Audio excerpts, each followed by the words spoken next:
Hey beautiful learner, this is Priya. आज मैं आपके साथ शेयर करूंगी एक बहुत ही इंपॉर्टेंट थिंकर और उनकी बुक्स, यानी कि इमाइल डर्कहाइम, जो कि सोशियोलॉजी, जिनका सोशियोलॉजी में बहुत ही ज़्यादा इंपॉर्टेंट रोल है और उनके बिना सोशियोलॉजी कंप्लीट ही नहीं हो सकती है। तो हम लर्न करेंगे उनकी बुक्स, साथ के साथ उनको क्रोनोलॉजिकल ऑर्डर में भी हम याद करेंगे और उसके ईयर वाइज भी हम उनको देखेंगे कि कौन सी बुक उनकी पहले आई थी और कौन सी बाद में आई थी। तो चलिए स्टार्ट करते हैं। जो इनकी सबसे पहली बुक है वो है the division of labour in society. ये लिखी थी इन्होंने 1893 में और बहुत ज़्यादा इंपॉर्टेंट बुक है ये, the division of labour in society 1893। इनकी the rules of sociological method 1895, जो इन्होंने 1895 में लिखी थी। थर्ड बुक है उनकी the on the normality of crime 1895, यानी कि 1895 में सेम ईयर में, यानी कि rules of sociological method and normality of crime, ये दोनों ही बुक्स का ईयर जो है सेम है। नेक्स्ट बुक इनकी आ जाती है suicide a study in sociology 1897। One of the most important book है, ये आपको हर हालत में याद रखनी है। सुसाइड इनकी एक बहुत ही इंपॉर्टेंट किताब है, बहुत ज़्यादा चर्चा में भी ये आ गए थे। इससे प्रिमिटिव क्लासिफिकेशन, जो इन्होंने मास के साथ लिखी थी, ये लिखी थी इन्होंने 1903 में। मॉस और कोई नहीं, इनके भतीजे लगते थे, यानी कि दुर्खेम इनके चाचा जी थे। और मॉस की जो बहुत ज़्यादा इंपॉर्टेंट एक बुक है वो है द गिफ्ट। ये द गिफ्ट की वजह से ही बहुत ज़्यादा फेमस हुए। नेक्स्ट बुक है elementary forms of religious life, जो उन्होंने लिखी थी 1912 में। Next education and sociology 1922। उसके बाद इनकी बुक आ जाती है सोशियोलॉजी एंड फिलोसफी 1924। एंड जो लास्ट वन है वो है मोरल एजुकेशन 1925।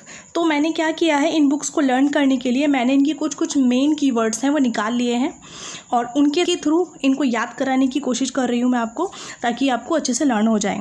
तो चलिए स्टार्ट करते हैं। देखिए, जो मैंने पहला कीवर्ड लिया है लेबर, यानी कि जो इनकी बुक है the division of labour in society, उससे मैंने इनका जो कीवर्ड है वो लेबर निकाल लिया है। Second, the rules of sociological method, यानी कि rules and method. Third, normality, यानी कि नॉर्मल। सुसाइड फोर्थ वाले से ले लिया है।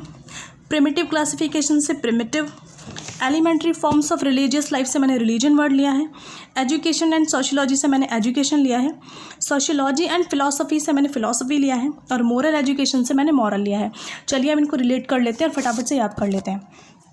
आपको पता होगा पहले के टाइम में हमें लेबर बहुत इजीली मिल जाया करते थे, क्योंकि ये जो पहले का टाइम था वो बहुत ही एक टाइम का ऐसा समय था जिसमें हमें ज़्यादा भाग दौड़ नहीं करनी होती थी और लोग बहुत अच्छे हुआ करते थे और इजीली किसी का भी काम कर दिया करते थे, यानी कि लेबर हमें बहुत आसानी से मिल जाया करते थे। ठीक है, तो इसको इस तरीके से याद रखेंगे। तो उसके बाद क्या हुआ, जब गवर्नमेंट को पता लगा कि यहाँ पे तो इजीली सब लेबर मिल जाते हैं, कोई भी किसी का भी काम कर देता है, तो एक काम करते हैं, इनसे टैक्स वसूलने के लिए हम रूल्स और मेथड लगा देते हैं। तो उन्होंने क्या किया, रूल्स और मेथड लगाने स्टार्ट कर दिए, यानी कि the rules of sociological method. ये बुक यहाँ से रिलेट हो गई।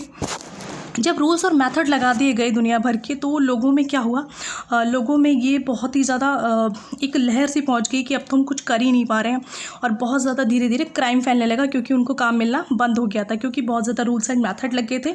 तो लोगों में बढ़ गया था क्राइम बढ़ने के कारण यहाँ पे सुसाइड रेट भी बहुत ज़्यादा बढ़ गया था, सुसाइड बहुत ज़्यादा होने लगे थे।